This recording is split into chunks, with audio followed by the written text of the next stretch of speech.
Good morning students. Today I will teach you SST chapter 24 पंचायती राज। पंचायती राज में हम study करने जा रहे हैं। हमारा देश एक विशाल देश है।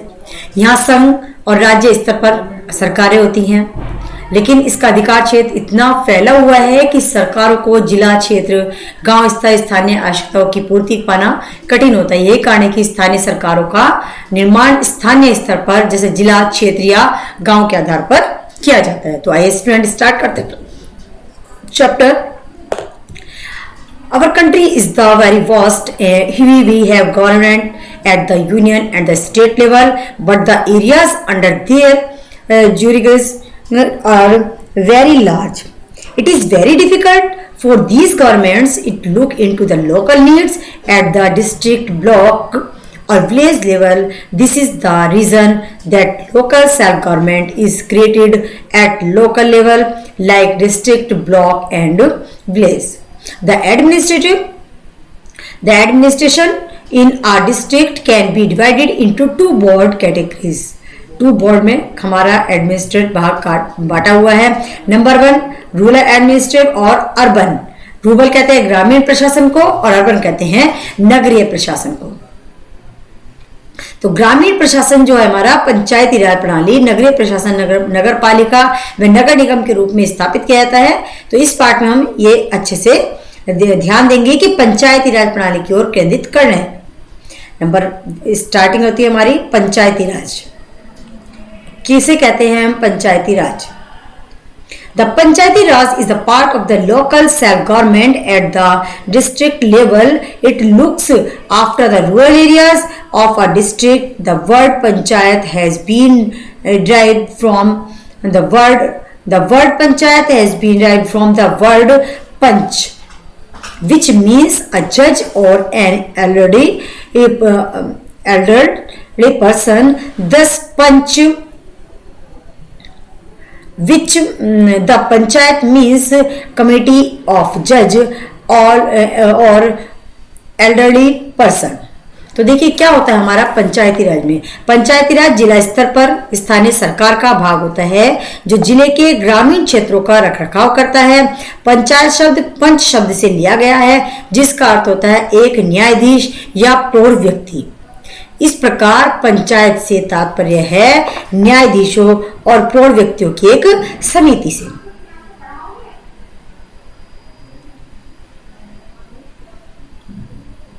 This council of elders was called the panchayat. This council of elders used to look after the needs of the village and also resolve conflicts between villagers. The panchayat system was expensive and speedy. This system continued in India from ancient time until medieval time. The British abolished this system, but this has been revived once again after independence in view of its utility. तो देखिए पंचायती राज जो है प्रौढ़ व्यक्तियों का वह समूह पंचायत कहलाता है। यह गांव की आवश्यकताओं की देखभाल या ग्रामवासियों के झगड़ों का निपटारा करना। पंचायती प्रणाली कम खर्चीली और तीव्र गति से कार्य करने वाली प्रणाली को कहते हैं। तो वो प्रणाली जो भारत में प्राचीन युग से मध्य युग तक रही थी। ब्रिटिश सरकार ने इस प्रणाली पर प्रतिबंध लगा दिया था, लेकिन इसकी उपयोगिता को देखते हुए स्वतंत्रता के पश्चात भारत में इसे पुनः सशक्त कर दिया गया था।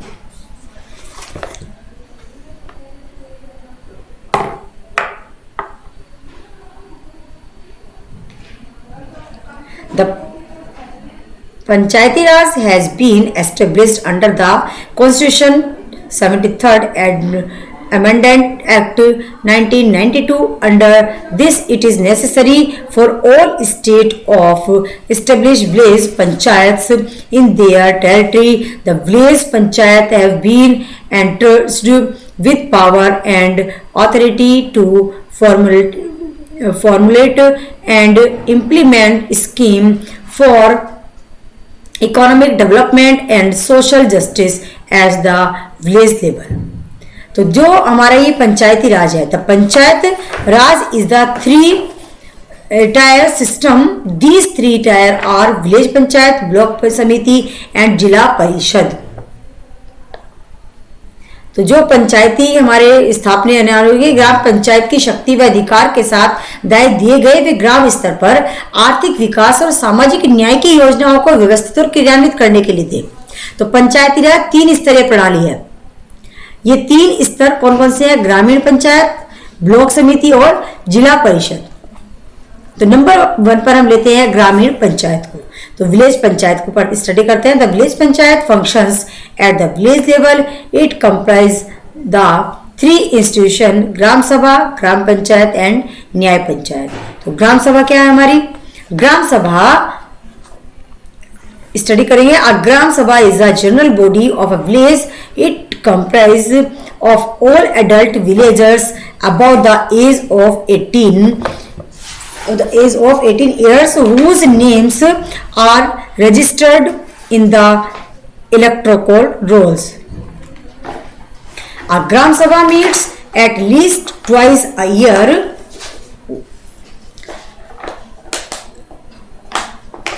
And it elect its representative for the Gram Panchayat. The number of members of a Gram Sabha varies from 100 to 1000 depending on the size of the village. तो जो हमारी ग्राम सभा होती है, ग्राम पंचायत क्या हमारी? ग्राम पंचायत में ग्राम सभा द्वारा प्रत्यक्ष रूप से चुने गए सदस्य सम्मिलित होते हैं. इन सदस्यों की संख्या गांव की आकृति पर निर्भर करती है. यह संख्या 5 से 21 भी हो सकती है. ये सदस्य 5 वर्ष की अवधि के लिए चुने जाते हैं. इन सदस्यों में अनुसूचित जाति, अनुसूचित जनजाति तथा अन्य पिछड़े वर्ग के लोग भी सम्मिलित होने चाहिए. कुल सीटों का 1/3 भाग महिलाओं के लिए आरक्षित होता है. यदि गांव की ग्राम सभा उनके विरुद्ध अविश्वास मत पारित कर दे तो ग्राम पंचायत के सदस्यों को उनके पद से निष्कासित किया जा सकता है. नेक्स्ट होता है हमारा ग्राम पंचायत. ग्राम पंचायत में जो होते हैं प्रधान होते हैं. प्रधान को स्टडी करेंगे. The gram panchayat is headed by the chairperson called pradhan और sarpanch and up pradhan vice chairperson is also elected to assist him who functions as the pradhan in his absence.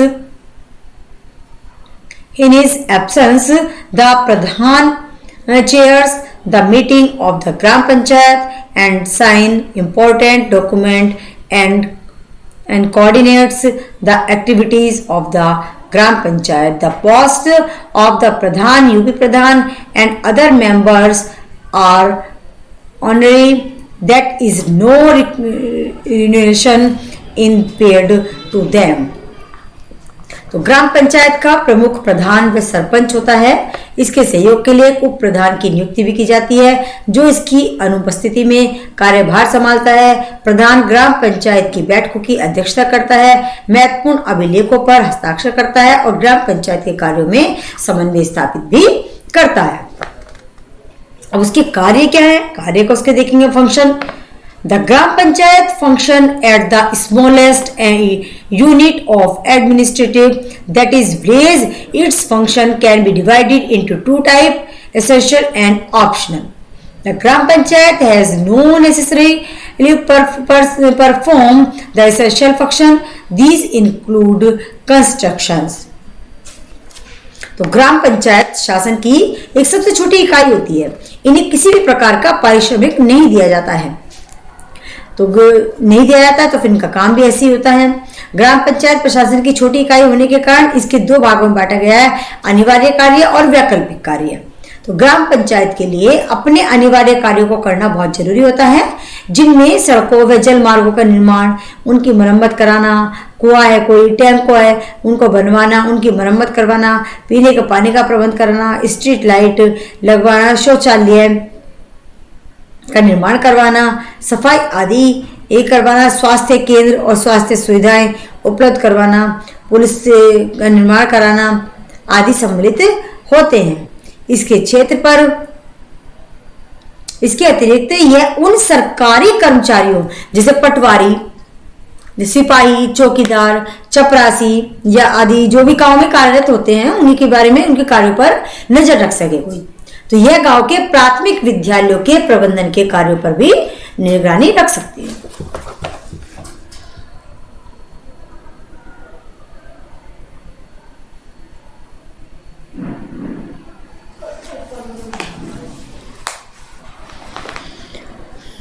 In addition to the essential functions, the Gram Panchayat also perform certain functions which are not essential, but it does them in order to look after the welfare of the people. These include management of veterinary centers for treatment of cattle, management of hospitals and veterinary management centers, management of village market and village fairs, organization, management of the sources of income. Income की source, स्रोत क्या है हमारे? The two chief source of income for a Gram Panchayat are taxes and grants. Gram Panchayat collects taxes on houses, shops, fairs, markets, sales and punch of property and cattle, etc. This income is not sufficient to meet its need, so it has to depend on the state government for grants. The state government provides annual grants to a Gram Panchayat for its proper functioning. The record of income and expenditure of the Gram Panchayat are presented to the Gram Sabha for approval.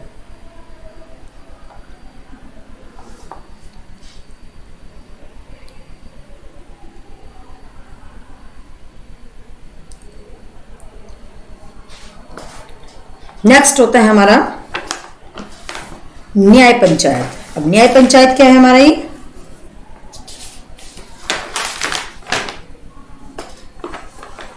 न्याय panchayat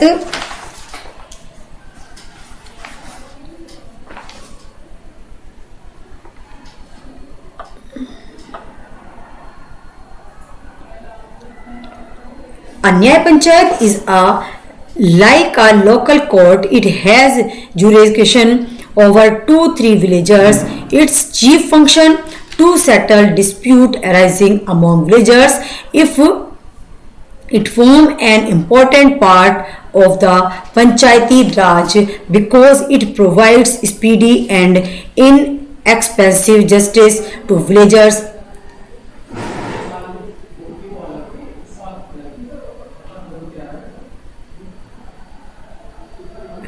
And saves them from running to the court of law and undergoing lengthy procedure of justice there.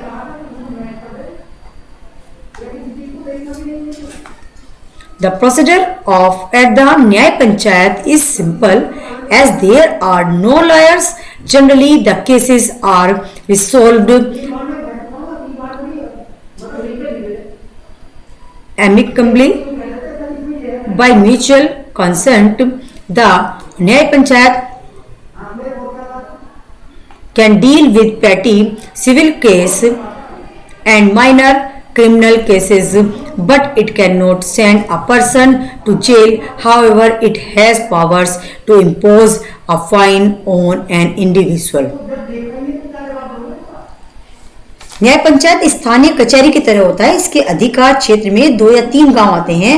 यह पंचायती राज का एक महत्वपूर्ण अंग है क्योंकि यह कम व्यय में तीव्र न्याय उपलब्ध कराता है और ग्रामवासियों को कचहरी की भागदौड़ व लंबी प्रक्रियाओं से भी बचाता है। न्याय पंचायत की प्रक्रिया साधारण होती है क्योंकि इसमें कोई वकील नहीं होता। सामान्यतः मामले पारस्परिक सहमति के द्वारा मित्रवत तरीके से हल किए जाते हैं। न्याय पंचायत छोटी दीवानी व मामूली फौजदारी मुकदमों में फैसला कर सकती है, लेकिन यह किसी व्यक्ति को जेल नहीं भेज सकती। हालांकि इसके पास किसी व्यक्ति पर जुर्माना लगाने का कोई अधिकार नहीं होता है। यदि किसी मामले में किसी व्यक्ति को ऐसा लगता है कि उसे न्याय नहीं दिया गया है तो वह अपील के साथ कचहरी जा सकता है।